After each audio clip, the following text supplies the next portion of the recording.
1 kilo బియ్యానికి కేంద్ర రాష్ట్ర ప్రభుత్వాలు అక్షరాల 43 రూపాయలు ఖర్చు చేస్తున్నాయి.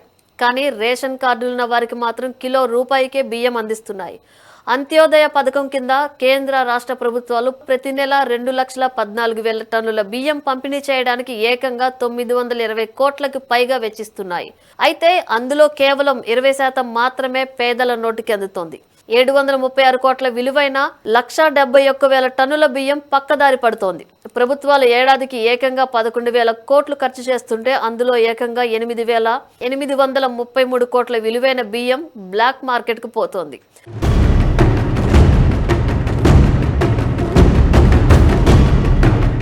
ఏపీలో కూటమి సర్కార్ అధికారంలోకి వచ్చిన తర్వాత పౌర సరఫరాల శాఖ మంత్రి నాదెండ్ల మనోహర్ తరచూ రైస్ మిల్లులను ఆకస్మికంగా తనిఖీ చేస్తున్నారు. వందల టన్నుల బియ్యం స్టాక్లను గుర్తిస్తున్నారు.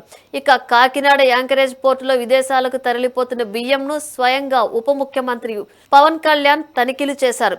సీజ్ ద షిప్ అంటూ అప్పట్లో పవన్ చెప్పిన వ్యాఖ్యలు పెద్ద దుమారం రేపాయి కూడా. అయితే ఎన్ని తనిఖీలు చేసినా, ఎంతగా నిఘా పెట్టినా, అక్రమార్కులపై ఎన్ని కేసులు పెట్టినా కూడా రేషన్ బియ్యం అక్రమ రవాణా మాత్రం ఆగటం లేదు. ప్రజా పంపిణీ వ్యవస్థ ద్వారా పేదలకు జరిగే మేలు కంటే కూడా పెద్దల జేబులు నిండుతున్నాయనే మాట సరిగ్గా సరిపోతుంది.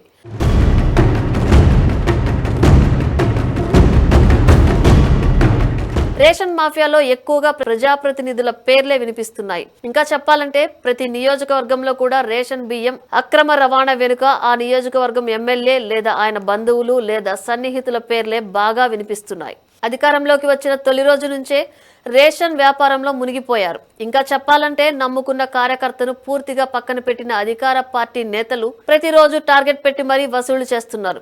5 ఏళ్ల పాటు వైసీపీ నేతల పెత్తనం కారణంగా ఆర్థిక ఇబ్బందులు పడిన టీడీపీ నేతలు, కార్యకర్తలపైన ఎమ్మెల్యేలు ఏ మాత్రం కరుణ చూపించటం లేదు.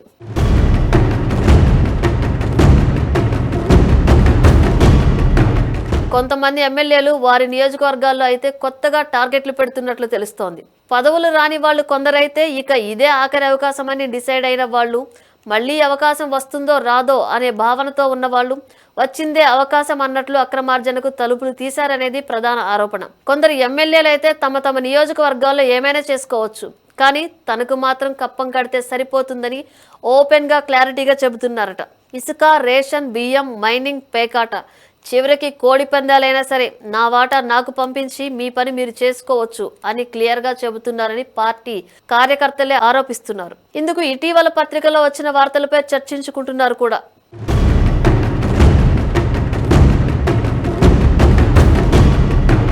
పోలవరం ఎమ్మెల్యే 100 కోట్లు అవినీతి చేశాడా అని మాజీ మంత్రి టీడీపీ సీనియర్ నేత దేవినేని ఉమా మరో నేతతో జరిపిన ఫోన్ సంభాషణ బాగా వైరల్ అయ్యింది. ఇలాగే 2 రోజుల క్రితమే ఉమ్మడి గుంటూరు జిల్లాకు చెందిన ఎమ్మెల్యే అంటూ పేరు లేకుండానే ఓ ప్రముఖ కథనం ప్రచురించింది. ఇక మంత్రుల గురించి టీడీపీ అనుకూల మీడియా వరుస కథనాలు ప్రచురించింది. సూర్యాభాయ్ అని హైదరాబాద్ లో ఏపీ మంత్రి సెటిల్మెంట్లు అంటూ పెద్ద వార్తలు వచ్చాయి. ఇక హోం మంత్రి అనిత కూడా స్వయంగా తన పిఏ అవినీతి చేస్తున్నట్లు తెలిసింది అంటూ వ్యాఖ్యానించారు. అందుకే తొలగించానంటూ వెల్లడించారు.